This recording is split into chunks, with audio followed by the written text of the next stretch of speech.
Hello everyone, my name is Maximilian Mirecki. Today I'm here in my studio with Michael Richter, Copernicus academic advisor and doctor of philosophy. He teaches at the University of Surrey and gained knowledge and experience at many foreign universities like Harvard University, University of Bremen, UCL, and College of Europe in Natolin. It's great to have you here in our studio, Michael. Thank you so much for the invitation. So let's start with Ukraine. What are the chances that Ukraine will join European Union in this decade? So last year, Charles Michel announced that, Charles Michel, the president of the European Council, said that in order not to lose its credibility, the European Union must have a real accession round in 2030. So this is probably what your question refers to.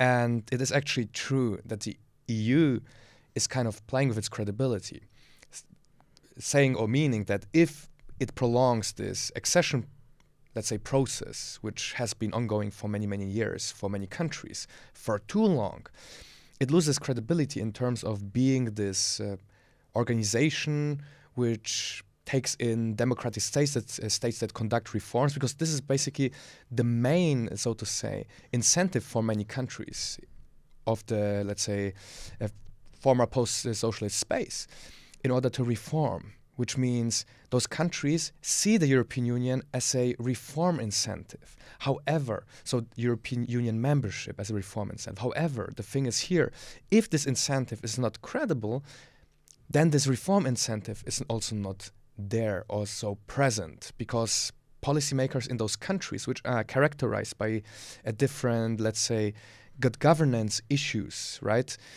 They have an advantage in a system where there is a certain disbalance of power in favor of policymakers and people associated with them.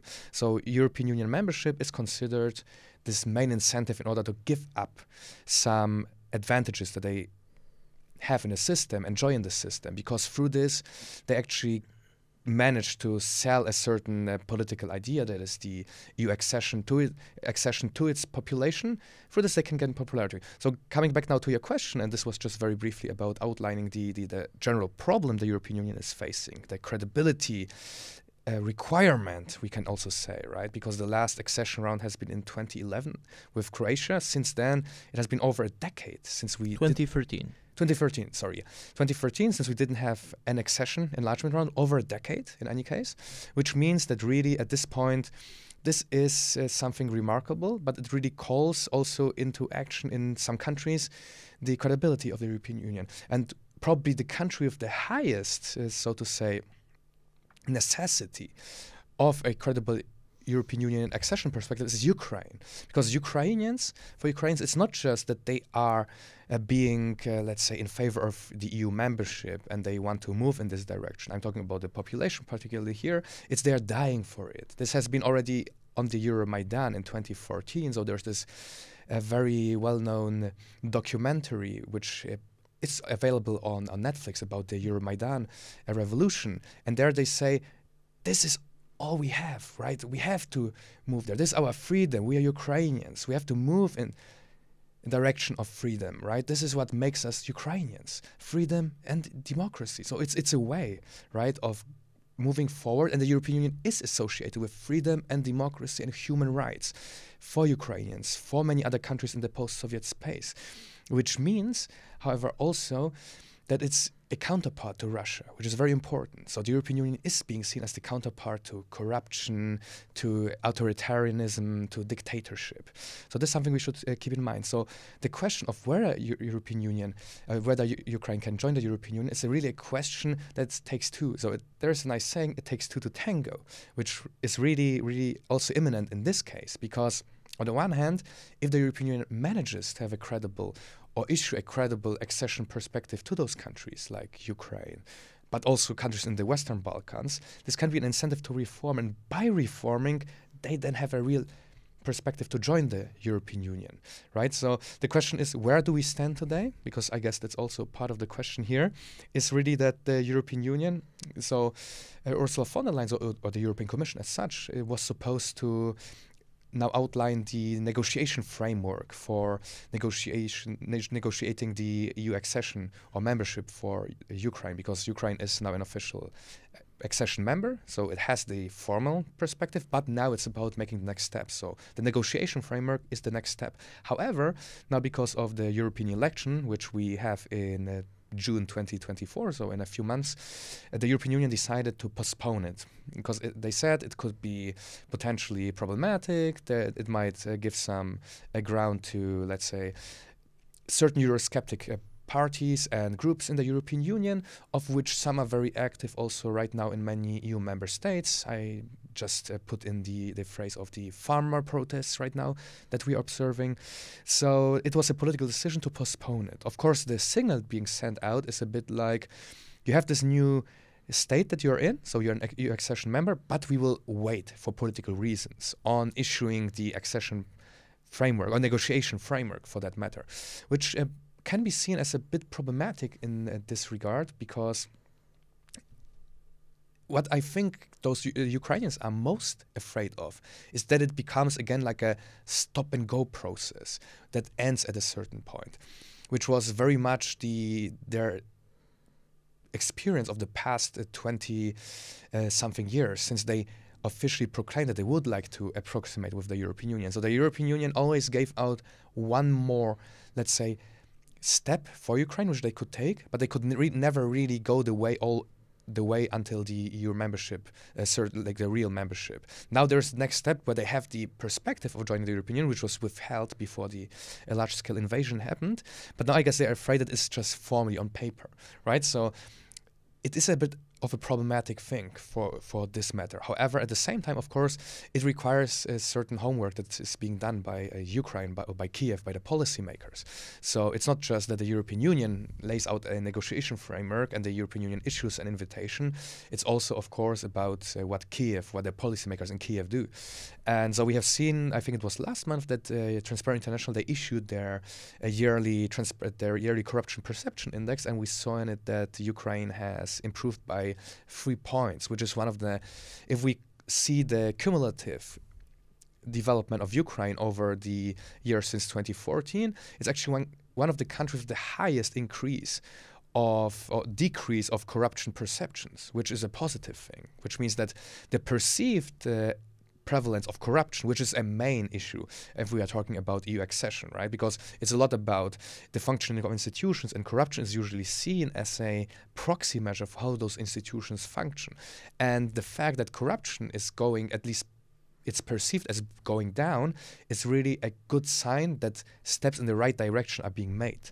However, of course, and I'm coming now to the end of my analysis, it is also very difficult to reanalyze what is going on the ground under the conditions of war. So this is something we have to also keep in mind when we are talking about the state of institutions, because again, EU accession and the membership in the European Union is about having a functioning democracy and a free market economy, which are institutional issues, right? We are talking about the functioning of state institutions in a country. However, it's very hard to really assess the current state under the conditions of war. This is something we have to really keep in mind, right? Because there is simply not so much transparency due to the conditions of the war, which of course it's always a balancing act. To give one example, so Ukraine has a state-of-the-art public procurement system called Prozoro, where everything is transparent, everything is digital. However, military procurement is completely taken out. In some cases for good reason. In some cases, if it concerns, for instance, socks, they're also taken out of public, like transparent procurement, so it's a secret, so which means you can basically choose the tender, like without having to make everything transparent, which increases corruption risks. The question is of whether or not socks for troops that are being basically procured without using Prozoro is the right thing is also questionable, right? That's why we had, for instance, the issues with throughout the last year, especially some corruption cases in the Ukraine armed forces. However, the question here we can also pose is it because we have corruption cases, does it mean that corruption has increased, or does it mean that the institutions function better? And we have some evidence that it's the latter, because suddenly, literally, the high-level people, like a chief of the Supreme Court are being sued for corruption. Something like this was unthinkable before. And we are really seeing that really the high level, the big fish are being actually now put to court, put on trial. Something unthinkable before is happening right now. And so I think this really shows that Ukraine is on a good way, considering the situation with the war. So it's really about delivering the next steps that are necessary now. So the ball is, of course, on the side or in the field of the European Commission, but it's also a constant thing for policymakers in Kiev and the Ukrainian civil society to continue on this path. You were talking about corruption. You said that the situation improved, but on the other hand, when we look at Ukraine and the government, last year we remember when Oleg Reznikov, the Ministry of Defense, was replaced by Ruslan Umerov, and now we still hear those voices coming from the United States, where there is this aid package in U.S. Senate, and some senators claim that they will not agree to send this aid package because there is still a huge corruption in Ukraine, and this is their argument why they don't want to help Ukraine. So I wonder what is the real current state of affairs when it comes to corruption in this country? Mm-hmm. I mean, it's a great question and a very complicated question. First of all, I would like to highlight the fact that corruption, it's present in every country. So, for instance, the Transparency International Corruption Perception Index, it goes from 0, which means it's totally corrupt, up to 100, which means there is no corruption in a country. And there is no country with 100. There was no country with 100. I think Denmark is first with 80-something. So, and we saw it, for instance, during COVID. The situation was where we literally had very shady deals being made in all countries, even Western countries, which uphold Western liberal values for good reason. But we saw that when there was a certain, let's say, opportunity to misuse, because the definition of corruption is the misuse of a public position for private gain. We saw it happening in the United States. We saw it in Germany happening. We saw it in Poland happening. So this is something that happens simply, right? So the fact that something like, let's say, instances of corruption happen in Ukraine, it's nothing extraordinary. It's, to some extent, we can say human nature. But the thing is, what happens with corruption then? What happens with corrupt, let's say, officials who are being actually found guilty of corrupt dealings, right? And this is something, again, which brings us back to the issue that I've just mentioned, to really distinguish between, if such cases are being revealed, does it mean that corruption has increased, or does it mean that the institutions work better? And I think it's really the latter. It's really the latter because, for one, corruption is being equaled with state treason in Ukraine. Because we have seen it right now, that in Ukraine throughout the whole large-scale invasion, and by the way, even before, in 2014, it turned out that much of the, let's say, the investments into the armed forces that were being conducted under the super corrupt President Yanukovych back then, they didn't end up actually on the battlefield. They didn't end up in procured arms. They didn't end up in procured military equipment for and so on. And that really showed the Ukrainians they didn't have functioning armed force. That's also why it was so easy for Russia, which is also a highly corrupt country.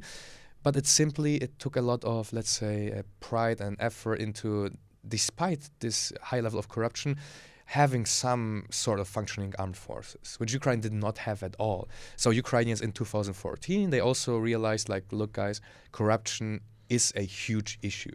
And this is something that is being shared by all Ukrainians. So, by the way, and I think that's very important to distinguish here, if you look, why don't we have corruption cases or hardly any corruption cases in Russia, right? It really shows the difference in the systems.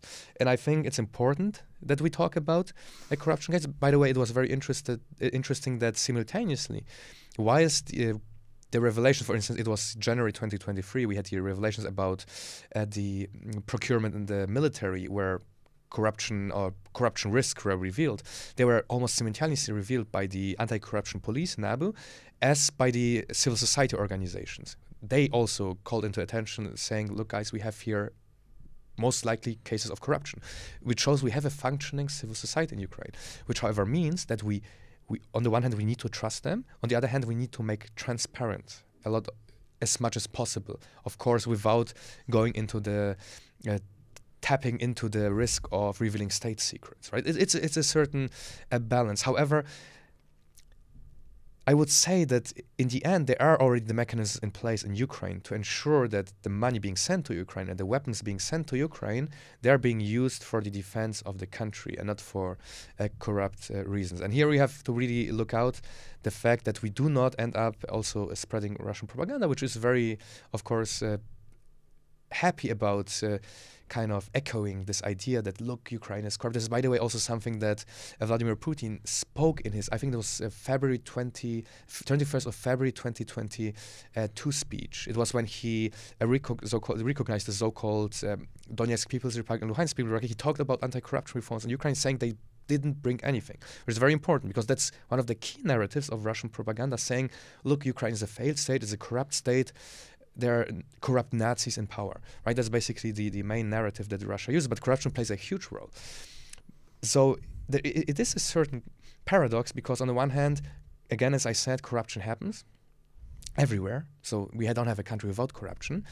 And on the other hand, however, that Russia is saying because we have those corruption cases, everything is bad. No, I think especially because we really show that Ukraine has gone forward. They have those institutions in place. They have the civil society in place that pinpoints those negative developments, that we can really say that things have moved forward. There are being high-level politicians sacked for cases of corruption, which was unthinkable under Yanukovych. It's a complete paradigm shift, right? So it's moving in the right direction. And by the way, it's also something I would say that weapon deliveries can always be seen as an additional incentive for reforms, because in addition to, and this is something that the White House did, in addition to the $60 billion package, they also issued, so it was leaked at a certain point, but I don't think it was a leak. It was more like, or less to show like, look guys, we are also trying to impose huge conditions on Ukraine. We had a huge list of reforms that Ukraine must conduct. And I think that's the right step. On the one hand, to show we trust you, we give you the weapons, but we want you to also conduct those reforms in order that we can trust you even more, right? As they say, trust is good, control is better. So do both, guys. We trust you, but also we want you to make the reforms that are necessary to finalize the anti-corruption institutions, that they work even better, so the Western partners are even more ensured and even more at ease with sending as much weapons as possible to Ukraine. Because in the end, after all, it's really about Ukrainian survival. So I don't think Ukrainians themselves, they have any incentive or any interest in not making use of weapon deliveries, of not making use of the ammunition that they get. It's about their survival. It's about the survival of the political class, so they have a real incentive in order to build trust with their Western partners, because they know it's also about their survival. And this is really what we remember Volodymyr Zelensky said to Joe Biden when Joe Biden offered him to evacuate him, he said, I need weapons, not a lift, right? So this really shows it's not about, stealing the weapons. It's about making use of the weapons. It's about fighting back the invaders and using them for defensive means, for that matter. What is going on in Armenia? Last week, the Prime Minister Nikol Pashinyan said that he's afraid of potential attack from Azerbaijan. We remember the war last year in Nagorno-Karabakh, when after many years Azerbaijan took over control over the region. Is there a potential threat of another re-escalation in Caucasus? I think the threat has always been there, and it continues to be there, simply due to the asymmetry of power in this region. In general, this region is a very heated point, a very tense point. Historically, there are historical tensions, but also geographically and ethnically, simply by the way the borders were drawn in Soviet times between the different Soviet nations or republics. It was per default meant to create instability, right? We have, for instance, Nagorno-Karabakh, which had a majority a Armenian population, but it was then said that it would be part of Azerbaijan. So the idea was we had this center in Moscow, which would be able to use those in itself fragile states by having those minorities, which in some regions make up majorities, to make those republics inherently weak. By making them inherently weak, so the center would have leverage over those republics, which worked until the Soviet Union collapsed. So for good reason.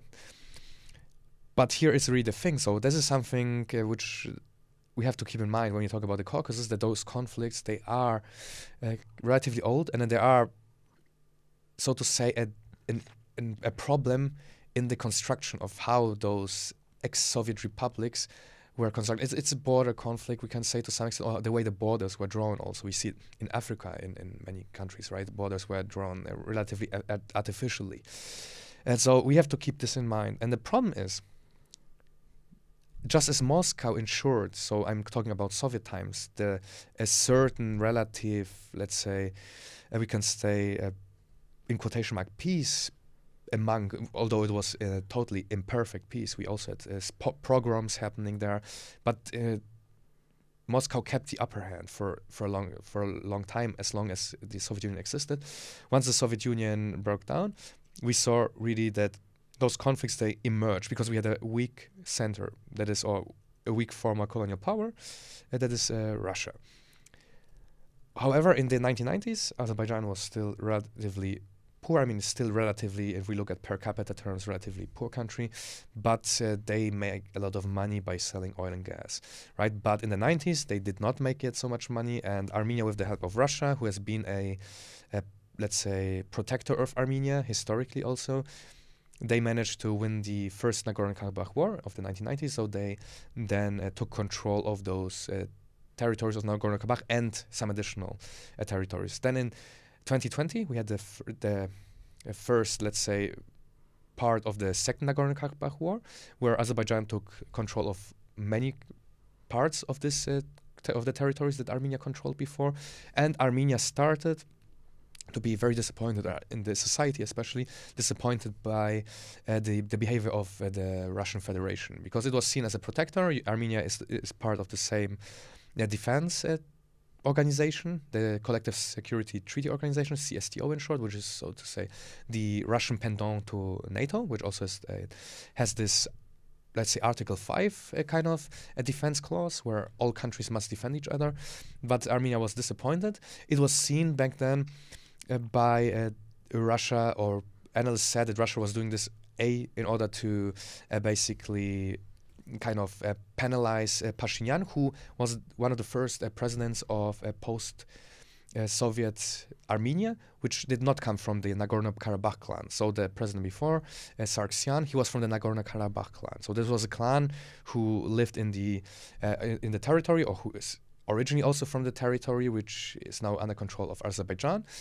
And they controlled much, let's say, of the Armenian state, of the political life for many, many years of the post-Soviet Armenia. So then we had a revolution in 2018, and Pashinyan took power, who was not from the Karabakh clan, and who had a much more negative attitude towards Russia. So we have to keep in mind that the Nagorno-Karabakh clan and people in Nagorno-Karabakh, they were historically very pro-Russian, because Russia was seen as the protector. So then we had a new government in Armenia, in Yerevan, and suddenly the tone being played let's say, or the attitude towards Russia, it changed to some extent. So it was a much more, let's say, balanced approach, trying to also reach out to the West, having better relations with the European Union, with the United States, and so on. So the fact that Russia did not help Armenia back then in the war in 2020 was also seen as a way to penalize the new kind of president who came into power, Nikol Pashinyan, and his entourage, but also in order to increase Russia's influence in the region, because as a result, as a last resort, when already the Azerbaijani troops were in front of Stepanakert, which used to be the capital of Nagorno-Karabakh, Armenia agreed that they would agree to seize territory that they controlled, give up territory which is internationally recognized as territory of Azerbaijan. We have to stress it here. So not even Armenia recognized the territory of Nagorno-Karabakh as being not Azerbaijani territory. It agreed to seize the territory, or the control of large parts of the territory, and it agreed to have a Russian so-called peacekeeping mission. So the idea was that the Russian peacekeepers would come in, and they would basically have again the situation where Moscow is kind of controlling the situation and not allowing a re-escalation of the tensions. But we saw then last year what happened, that those so-called peacemakers mostly existed on paper. So Azerbaijan then retook the control of the rest of the Nagorno-Karabakh territory. And now in a situation where Armenia has become very disillusioned by the behavior of the Russian Federation, has noticed that there was already a huge power imbalance in terms of the military power. So at times, the military budget of Azerbaijan, was higher than the entire state budget of Armenia. Right, which really shows you the discrepancy of power relations here. And also, Azerbaijan was very quick in employing